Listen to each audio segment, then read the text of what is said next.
বন্ধুসকল নমস্কাৰ আশা কৰোঁ আপোনালোক সকলো কুশলে আছে এটা নতুন খবৰ শেহতীয়াকৈ প্ৰকাশ হৈছে অৰ্থাৎ কৰ্মচাৰীসকলৰ যি পে ৰিভাইজ হ'বলৈ গৈ আছে কৰ্মচাৰী আৰু পেঞ্চনাৰসকলৰ পে ৰিভাইজক লৈ এটা নতুন খবৰ শেহতীয়াকৈ প্ৰকাশ হৈছে আপোনালোকৰ সন্মুখত দেখুৱাবলৈ লৈ আছোঁ চাওক পে ৰিভাইজৰ বাবে হ'ব বেলেগ পে স্কেল এই সময়ত এটা নতুন খবৰ বুলি ক'ব পাৰি এইথ পে ৰিভাইজৰ সৈতে জড়িত যিটো শেহতীয়াকৈ প্ৰকাশ হৈছিলে পে ৰিভাইজৰ পাছে পাছে বেলেগ স্কেল দিয়াৰ কথা উল্লেখ কৰা হৈছে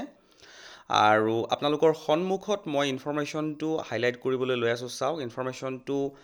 যিটো একদম মেইন পইণ্টছ হয় সেইটোকে আপোনালোকৰ সন্মুখত হাইলাইট কৰিছোঁ Deputy Chief Minister Bhatti Vikramarka on Monday said that the term of the Pay Revision Commission is up to 31 March 2026 and that the state government will take a decision to implement the new pay scales for government employees once the report is submitted. নিশ্চয়কৈ গম পাইছে যে হায়দৰাবাদৰ পৰা ওলাইছিলে এই ইনফৰমেশ্যনটো তেওঁলোকৰ deputy chief মিনিষ্টাৰে কৈছে যে পে ৰিভিজনৰ যি কমিশ্যনৰ ৰিপৰ্ট দিয়াৰ সময়টো 31 মাৰ্চ 2026 কথাটো উল্লেখ কৰিছে আৰু এবাৰ ৰিপৰ্ট ছাবমিট হৈ যোৱাৰ পাছতে তেওঁলোকে তেওঁলোকৰ ৰাজ্যৰ কৰ্মচাৰীসকলৰ কাৰণে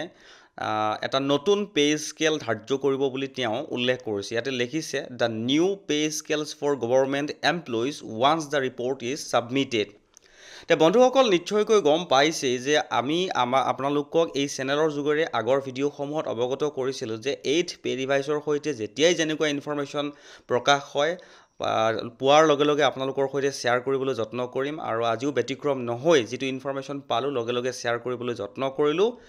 আৰু আগলৈকো যদি এনেকুৱা কিছুমান আপোনালোকে ইনফৰমেশ্যন পাই থাকিবলৈ বিচাৰে তেনেহ'লে চেনেলটো ছাবস্ক্ৰাইব কৰি হাতত ৰাখিব